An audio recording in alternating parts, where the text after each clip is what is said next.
The night was cruel, colder than any memory the alien widow carried. Snow fell in heavy sheets covering the ground in white silence. The colony gates slammed shut behind her, the sound echoing like a final judgment. She turned once, hoping someone, anyone, would open the doors again, but no face appeared. No hand reached out, only the howl of wind answered her. Her thin cloak clung to her body, useless against the storm. Each step forward left a shallow mark in the snow before vanishing under new flakes. Her breath came in, sharp clouds trembling with fear and despair. They had cast her out, called her cursed, whispered that death followed wherever she walked, and now, in the middle of the frozen night, it seemed they were right. She stumbled, her knees sinking into the icy crust. Her skin burned from the cold, her fingers stiff like broken sticks. In the distance, the faint glow of firelight marked the human outpost. It was far too far, but it was the only sign of life. She pressed her lips together and began to crawl, the wind biting at her face. The widow's mind replayed the cruel words of the elders. They had accused her of bringing doom, of carrying shadows that poisoned crops and sickened her neighbors. She had begged, she had cried, but no one believed her innocence. They only saw the strange marks glowing faintly on her skin, marks she herself did not understand. Her husband had died under mystery, and they had blamed her. The widow, the outcast, the cursed. Her strength weakened with every step. The snow piled high against her legs, dragging her down. She collapsed again, her cheek pressing into the ice. She wanted to close her eyes, to let the snow cover her. Perhaps it would be easier to give up, to let the night take her. But then she thought of the firelight in the distance, of one last chance. She forced herself to rise. Every bone screamed, every breath burned. Yet she staggered forward, driven by a will she didn't know she still had. The wind cut her like knives. The storm laughed at her suffering. But she moved, one trembling step at a time. The human outpost came closer. Its wooden cabin stood alone, smoke rising from its chimney. The smell of fire and cooked food drifted faintly through the air. It was warmth, safety, life. She fell to her knees at the edge of the cabin's light, her vision swimming.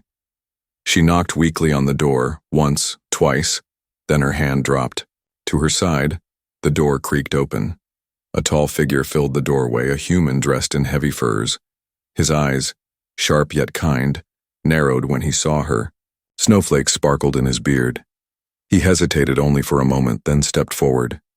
The widow tried to speak, but her lips froze mid-word. She shook her head, muttering broken sounds. The human knelt, wrapping strong arms around her fragile body. She tensed, expecting rejection, expecting anger. Instead, he lifted her as if she weighed nothing, carrying her into the warmth. Inside, the cabin glowed with firelight. The air smelled of wood smoke and stew. The human set her near the fire, layering blankets over her. Her eyes watered, the heat painful against her frozen skin. She coughed, her body fighting to adjust. He handed her a wooden cup of broth, steam rising from it. She stared at it, afraid it was a dream. He pressed it gently into her hands. "Drink," he said, his voice calm, steady. She sipped, the warmth sliding down her throat, bringing life back to her.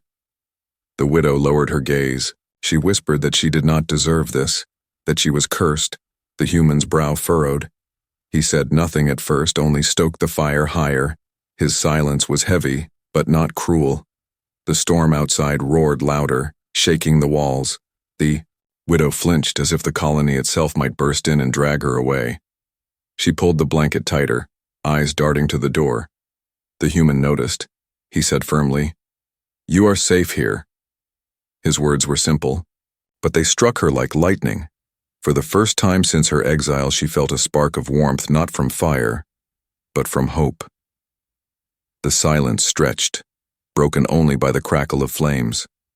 The human studied her, noticing the faint glow under her sleeve. She pulled her arm away quickly, hiding the mark. Her heart pounded. If he saw, would he throw her out too? The human said nothing. He only offered more broth. His eyes did not hold fear, only quiet curiosity. She turned her face to the fire, unsure how long this fragile safety would last. Outside, the snow piled higher. The colony slept, believing. The widow lost, believing the curse gone. But inside the cabin, a new story was beginning, one born from the firelight, the silence, and a human's choice. The widow shivered, not from cold, but from the unknown future waiting for her. She closed, her eyes whispering to herself, "Why? Why would he help me?"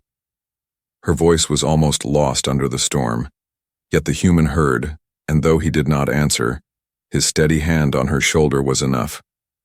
The frozen night had not claimed her. Not yet. Something had changed, and she did not know whether to fear it or to hope. The storm did not rest. Wind howled outside the wooden walls, snow striking the roof like angry fists. Inside the cabin, the fire burned bright, throwing shadows across the room. The alien widow sat close, wrapped in heavy blankets, her hands trembling, even though the warmth began to return to her body. The human moved with quiet strength, tending the fire, stirring the pot on the stove. He did not ask questions, not yet. He simply gave her space to breathe, to feel alive again. For the widow, this silence was strange. She had expected shouting, mocking, maybe even demands for her to leave. But the human said nothing harsh.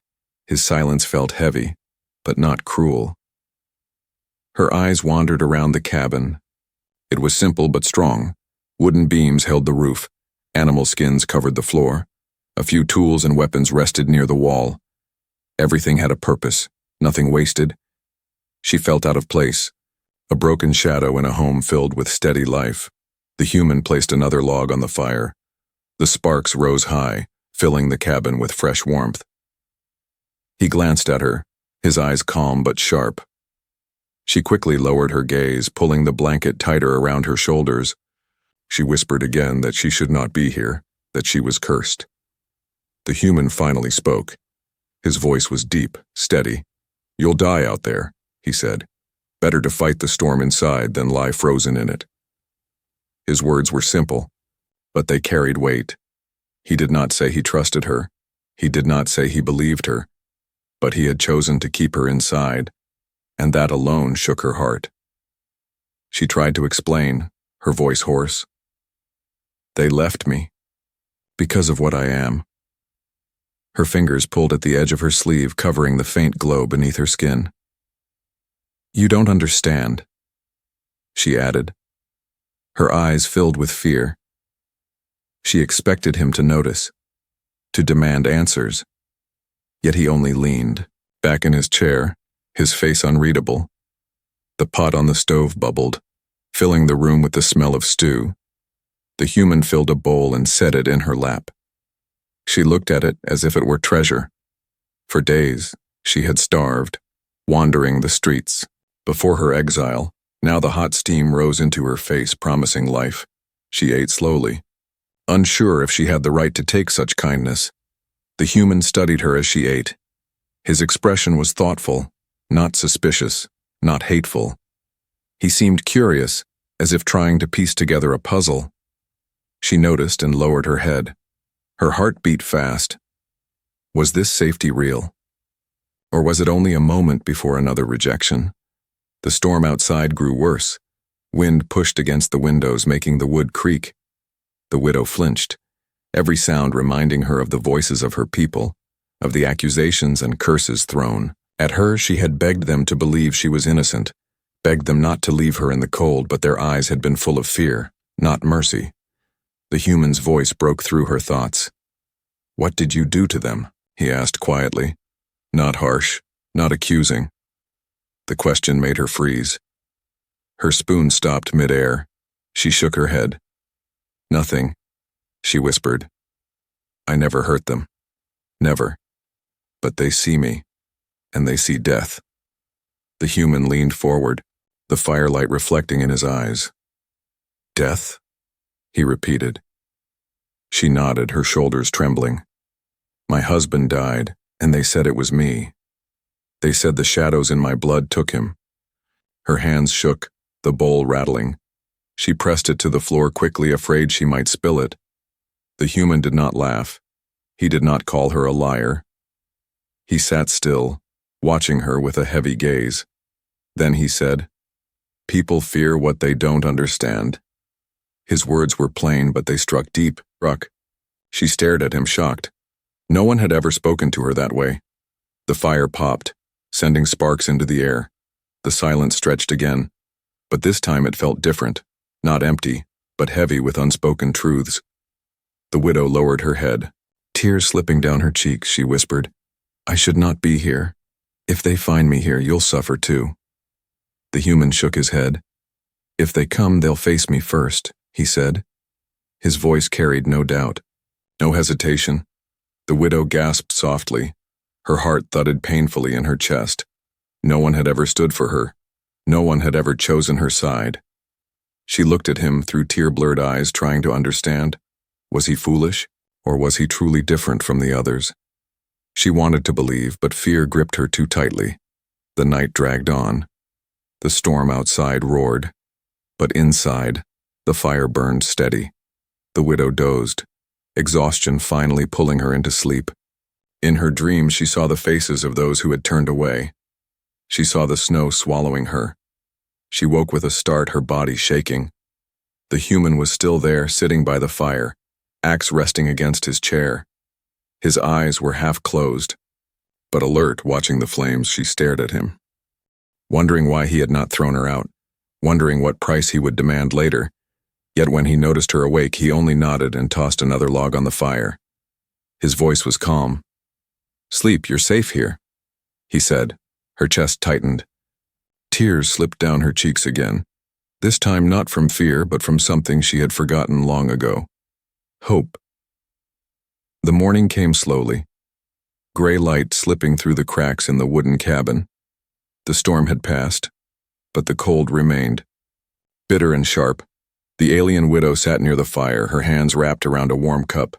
Her fingers still trembled, not from the cold, but from the memories trapped inside her mind. The human moved quietly around the cabin, preparing breakfast.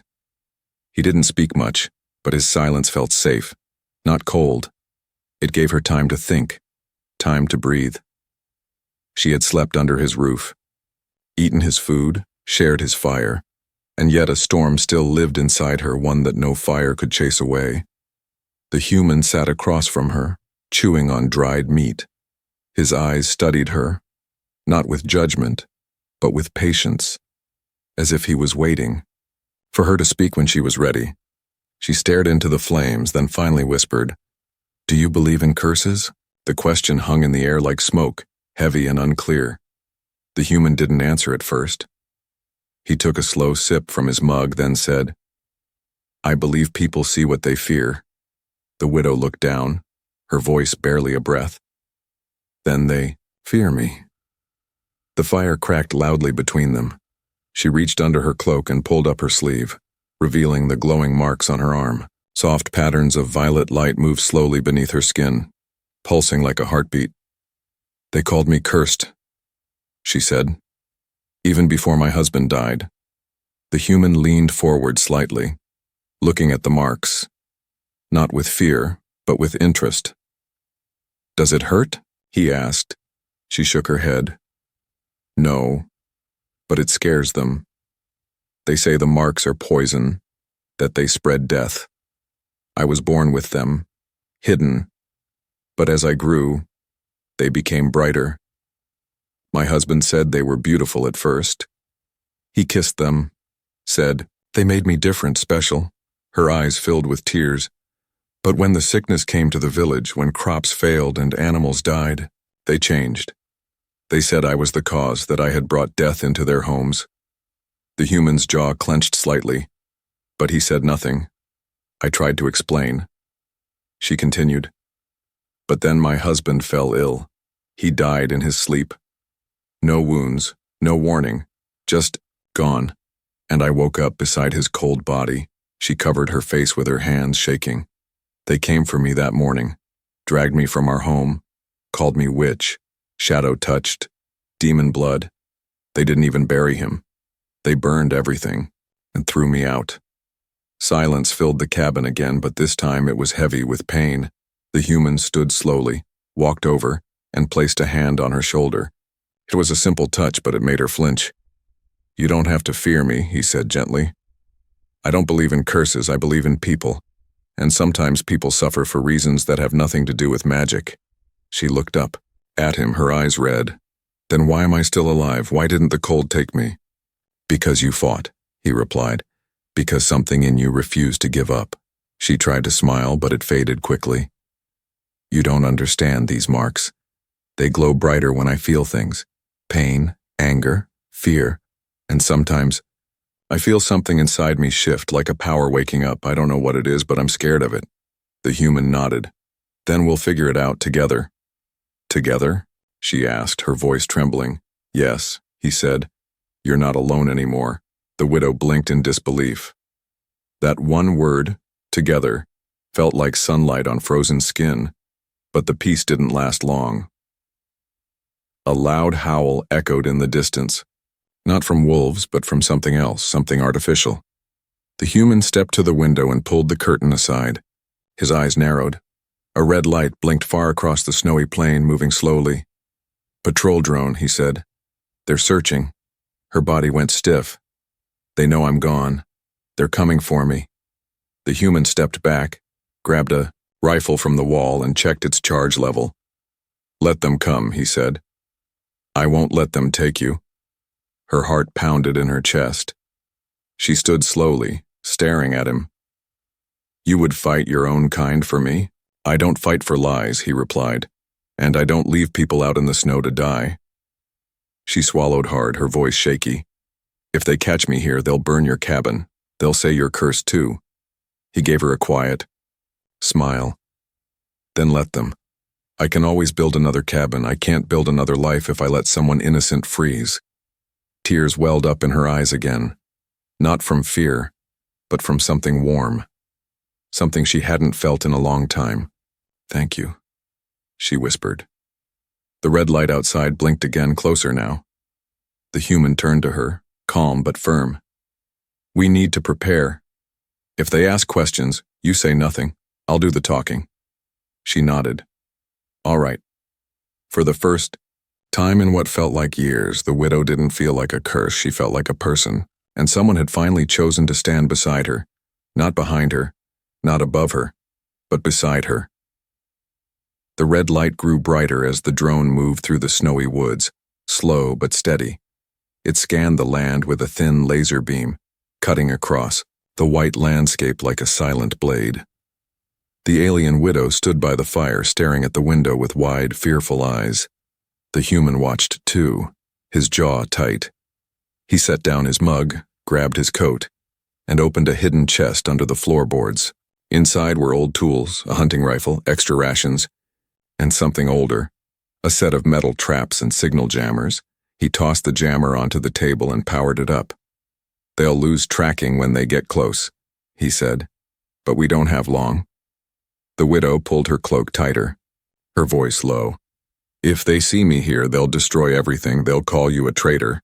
The human placed a firm hand on her shoulder. Then let them. I don't follow cowards who abandon people in the snow. Outside, the wind had died down, leaving a deadly silence. The snowflakes drifted softly now, falling like feathers. But the peace was false. Something was coming, and they both knew it. The human checked the power cells on his rifle. His movements were calm, practiced. This wasn't the first time he had faced danger, but this time felt different. The widow moved to the other side of the cabin, her eyes scanning every corner. Should I hide? She asked. No, he said. They'll search. They're not here for justice. They're here for fear. A sharp knock came at the door, not polite, not hesitant, but official. The kind of knock that carried orders behind it. The widow froze. Her skin began to glow under her sleeves, the light pulsing with fear. The human gave her a look, calm and clear. Let me speak, he said. He opened the door slowly, letting in a gust of cold air. 3 figures stood outside, 2 armored soldiers and 1 colony enforcer. The enforcer wore a black coat with a silver crest, and his eyes were hard as stone. Human settler, the enforcer said. You've been seen harboring a danger to the colony. The human leaned on the doorframe, unimpressed. I saw someone dying in the snow. I gave her fire and food. That's not a crime. The enforcer stepped forward, his voice cold. That creature carries corruption. She is marked. She's responsible for sickness, death, and ruin. Step aside. She's a person, the human replied. And I don't answer to fear. One of the soldiers raised his weapon slightly. Not pointing, but close. The air grew tense, crackling with energy. Inside, the widow clenched her fists. The glow under her skin brightened, responding to her heartbeat. The enforcer narrowed his eyes. If you resist, you'll be exiled too. You'll lose your land, your trade rights, your name. The human didn't flinch. You already lost your honor when you left a woman to die in the cold. The soldiers shifted, one of them muttering something under his breath. The enforcer looked past the human, spotting the widow's shadow near the fire.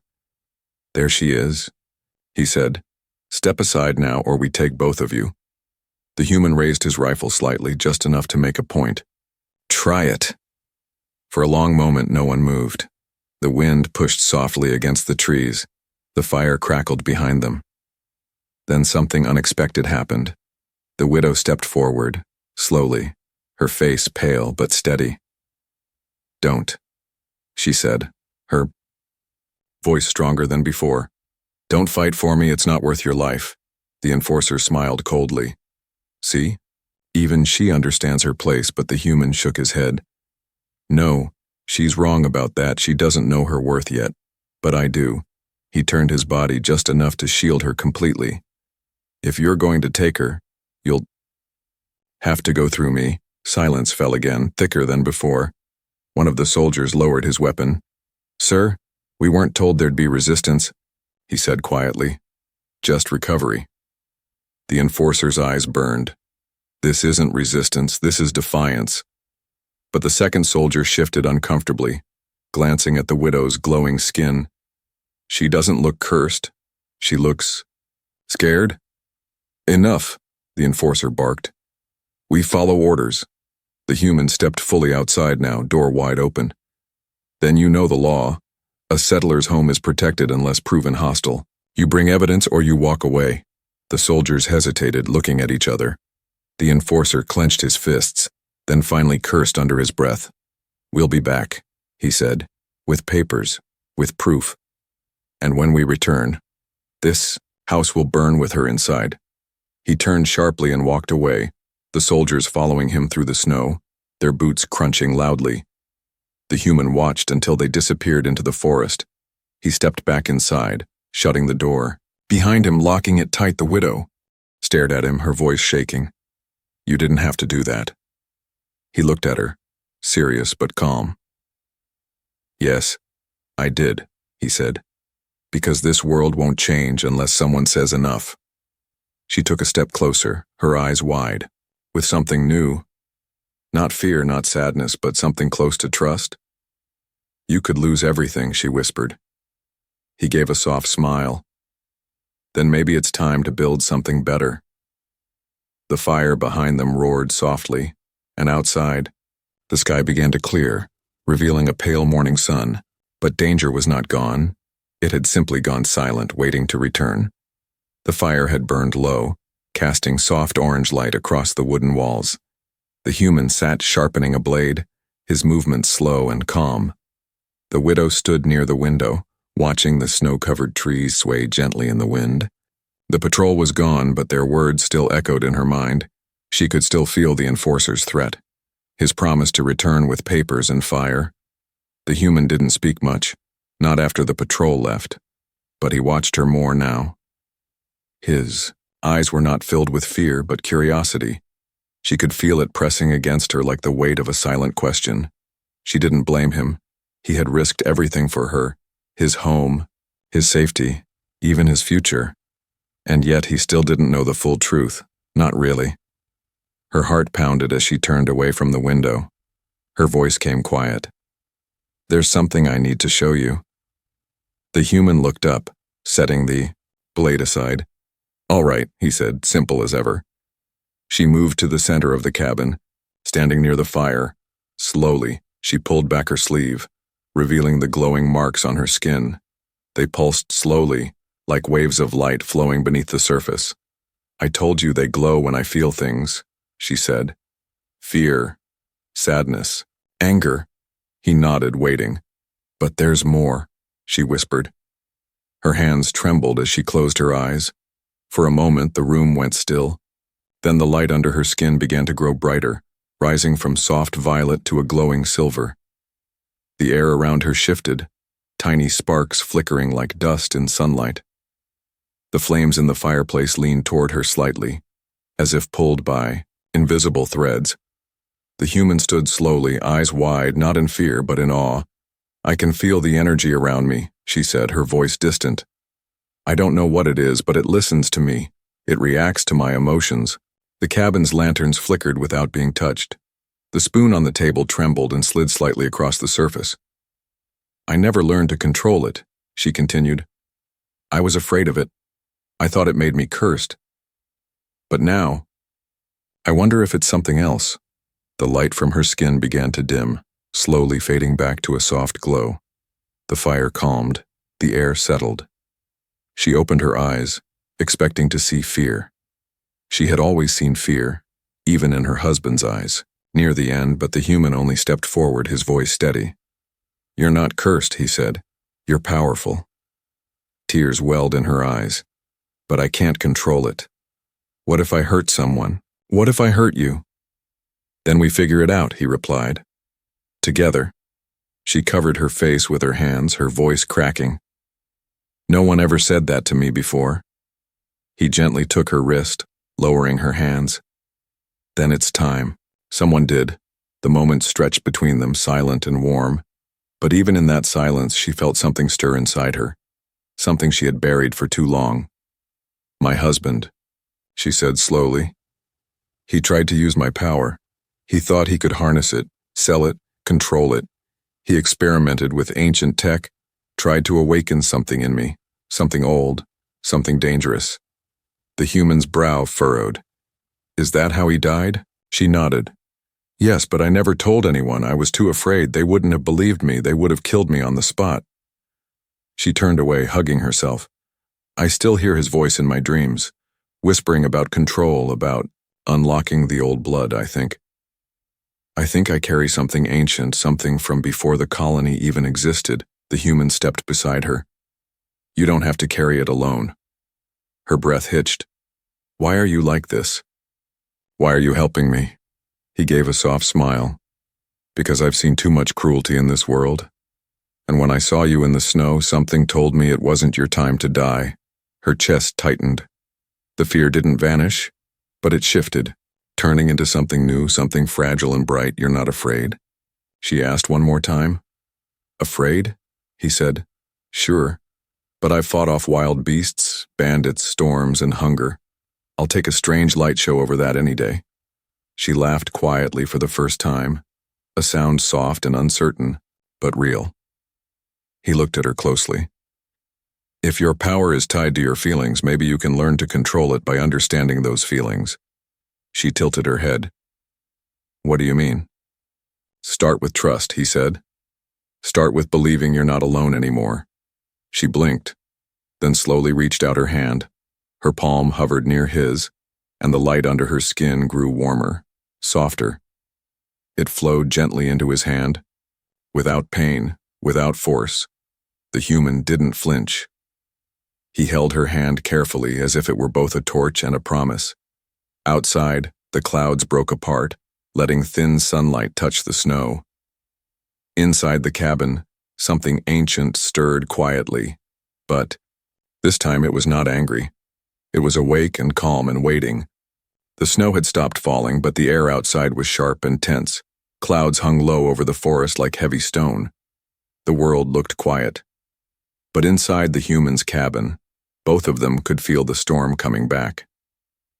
The widow sat near, the fire, her hands glowing softly. Her heart was calm on the surface, but something deep inside trembled. It wasn't just fear of being taken. It was fear of losing the only person who had stood by her. The human stood at the window, sharpening his axe again, not because it needed it, but because his mind was already preparing for battle. He had been waiting, watching the tree line for hours. He finally spoke. They'll be back soon. The widow nodded. They said they'd burn it all. He looked around the cabin, the tools, the worn blankets, the firewood he'd split, the floor he'd carved with his own hands. Then he looked at her. Let them try. Just then, the sound of distant engines broke the silence. The snow crunched beneath armored boots, and the wind carried voices, cold, commanding. The human grabbed his rifle, tucked a knife into his belt, and stepped outside. The widow stood too, but he held up a hand. Not yet. Wait until I call you. She didn't like it, but she trusted him. The enforcer arrived first, this time with more soldiers. 6 in total, armored and armed. They spread out, forming a line in front of the cabin. The enforcer stepped forward, his voice loud and official. You were warned, human settler. You were told to hand over the marked one. The human didn't flinch. And I told you she's under my roof and no threat to you. The enforcer raised a rolled document in his hand. I now carry legal order from the Colony Council. This home will be burned and the cursed removed by force. The human lowered his rifle slightly. Legal doesn't mean right. The soldiers stepped forward, weapons humming. The enforcer sneered. Step aside, don't make yourself a traitor. The human took a deep breath, then shouted toward the cabin. Now! The door burst open, and the widow stepped into the snow, her eyes glowing faintly, her skin lit with pulsing light. The air shimmered around her, not with heat, but with power. The soldiers hesitated. Some took a step back. One even lowered his weapon slightly. The enforcer barked. Don't. Look at her. She's a trick, a curse in flesh. But she didn't speak. She only raised one hand, and the snow between her and the soldiers began to swirl unnaturally, a small storm rising around her feet. I am not your curse, she said, her voice calm, but heavy. I was your warning and you ignored it. The enforcer raised his weapon, aiming at her chest before he could fire. The human moved. One shot rang out, clean, precise. The enforcer's weapon flew from his hand and dropped into the snow. Next one goes through your leg, the human said, cold as iron. The soldiers looked to the enforcer, unsure what to do. You think you can fight the law? The enforcer shouted. You're one man. The human took a slow step forward. One man can stop a lot when he stands in the right place. He pointed the rifle directly at the enforcer. You brought fear, you brought fire, but I have something stronger. Choice. The widow stepped up beside him. Her glow became brighter, not wild or violent, but steady, powerful, controlled. This is your last chance, she said. Leave now, or face what you fear most. The truth. The soldiers began backing away, unsure. The storm around the widow pulsed again, shaking the ground gently. One soldier dropped his weapon and ran. The others followed, shouting in panic. The enforcer stood alone, shaking with rage. You're both dead, he screamed. You've declared war on the colony. The human took another step forward. Then let history show it started here, with a coward pointing a gun at a freezing woman and a man who said no. The enforcer turned and fled into the woods, snow flying behind him. Silence returned, heavy and deep. The human lowered his rifle, breathing hard. The widow looked up at him, eyes wide. You didn't just protect me, she whispered. You changed everything. He nodded slowly. Now they know you're not weak. She turned to look at the forest. They'll come back, won't they? Yes, he said. But next time you won't be hiding. The widow's glow softened as she stepped close to him. I'm not afraid anymore, she said. He looked at her and gave a small, tired smile. Good. They stood side by side, human and alien in the snow, and though the world beyond the trees still burned with fear and power inside the space between them, there was peace. The fire had burned through the night, casting warmth across the cabin walls. Outside, the snow had stopped, and the sky was painted in soft colors, gray clouds turning gold as the sun slowly rose. The widow sat beside the hearth, her body wrapped in a thick blanket, not because of cold, but comfort. The glow under her skin was calm now, a soft pulse like a heartbeat, steady and warm. The human moved quietly through the cabin, placing tools back where they belonged, resetting traps, rechecking supplies. His body was tired, but his hands worked with quiet purpose. No patrols had returned in the night, no smoke in the sky, no footsteps in the snow. For the first time in many days, the world outside felt still. Widow watched the light from the fire mix with the sunlight pouring through the window. Her voice came soft. "It's beautiful." The human turned, following her gaze. "Yes, it is." She looked down at her hands, the faint patterns glowing gently beneath her skin. "I used to hate this," she whispered. "These marks, this light, it brought me nothing but pain." He sat down beside her. "But now," she took a deep breath, "now I feel like maybe it wasn't a curse, maybe it was a warning, or maybe a gift I didn't know how to carry." The human nodded. "You carried it alone for too long." Her eyes glistened. "I don't want to be alone anymore." "You're not," he said without hesitation. Silence filled the cabin. Not heavy, but peaceful. The kind of silence that comes after a storm, when the world pauses to breathe. She reached out, placing her hand over his. The warmth between them wasn't just physical, it was trust born from shared danger, quiet moments and unspoken promises. He squeezed her hand gently. "You don't have to run anymore, not from them, not from yourself." She looked at him carefully. "But what happens now?" "The colony still sees me as a danger. They'll come back, maybe with more soldiers or worse." The human stood, walking to the window. His voice was steady. "Then we show them the truth, not with violence, not with fear, but with strength. They can't explain." She followed him, standing beside him as the early light spilled across the snow. The trees sparkled, ice clinging to every branch. The tracks from the patrol had already begun to fade, erased by wind and time. She whispered, "I want to stay." He turned to her, surprised. "Are you sure?" She nodded. "This place, this home. It's the first time I felt safe. The first time I felt seen." He smiled gently. "Then it's your home too from now on." She took a shaky breath. "Then I'll learn. I'll learn how to control this, how to use it, not hide from it." "We'll learn together," he said, "one step at a time." The sun rose higher, washing the world in soft gold. The light touched the edge of her skin, and for a moment, the marks on her arms glowed brighter, not in fear but in harmony. "Do you think others will ever accept me?" she asked, her voice uncertain. "Some will," he replied. "Some won't. That's the truth of any world.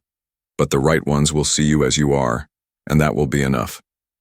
She closed her eyes and let the sun warm her face. Later, they began working side by side, clearing snow, checking tools, preparing for a new season. She helped him patch the walls, stack wood, and plant early seeds near the back edge of the cabin. Her hands were clumsy at first, but steady. She laughed when she slipped on ice, and he caught her before she fell. It was the kind of laugh that had been buried for years, buried under silence and pain. He looked at her with a smile. "You're stronger than you know." She looked up at him. "You gave me that strength." "No," he said. "I just reminded you it was already there." As the sun climbed above the treetops, a small ship passed across the sky. Just a trade flyer from another sector. Not a threat, but a reminder that the world outside still moved, still watched. But this small cabin, nestled in the snow, had become something more than shelter. It had become a symbol of survival, of trust, of what happens when one person chooses to open their door instead of turning away. The widow stood at the edge of the field, her cloak fluttering in the wind. Her skin glowed in soft patterns, no longer hidden, no longer shamed. The human stood beside her, axe on his back, rifle hanging forgotten on the wall. They didn't need to speak. The silence between them said everything. They had faced the cold, the fear, and the fire. Now they stood in the light of a new dawn, together,